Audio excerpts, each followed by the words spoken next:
அண்ணா சொல்லுண்ணா. தோசை ஊத்தலாம் மாவு இல்ல. வேற என்ன இருக்கு? அவல் இருக்கு. அவல் வச்சு அவல் தோசை பண்ணி தரேன். தோசை மாதிரியா இருக்குமா? அம்மா சுட்டா தோசை அம்மா தோசை அந்த மாதிரி இருக்கு மக்களே. வீடியோ பாருங்க. மறக்காம சேனலை ஃபாலோ பண்ணி சப்ஸ்கிரைப் பண்ணுங்க.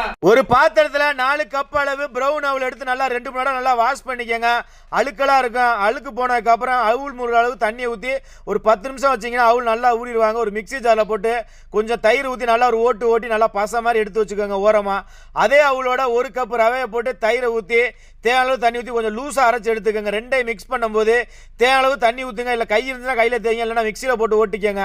மாவு இந்த அளவுக்கு கெட்டியாக பதமாக இருக்கும். இந்த பதம் இருந்தால் போதும். தேவையான உப்பு போட்டு தோசைக்கல்ல தோசையாக ஊற்றி நல்லா நெய்யோ எண்ணெயோ இருக்கிறத ஊற்றி இந்த போட்டு ஒரு திருப்பு அந்த போட்டு ஒரு திருப்பு திருப்பினீங்கன்னா சூப்பராக மொறுன்னு பேப்பர் மாதிரியே இருக்கும் மக்களே. செம்ம டேஸ்ட்டாக இருக்குது. அதே மாவில் வெங்காயம், பச்சை மிளகா, கேரட்டு, கொடை மிளகா இருக்கிறதெல்லாம் காயெல்லாம் அள்ளி போட்டு தேவையான உப்பு போட்டு நல்லா அடை மாதிரி ஊற்றுனீங்க அப்படின்னா அதுவும் சூப்பராக டேஸ்ட்டாக இருந்துச்சு.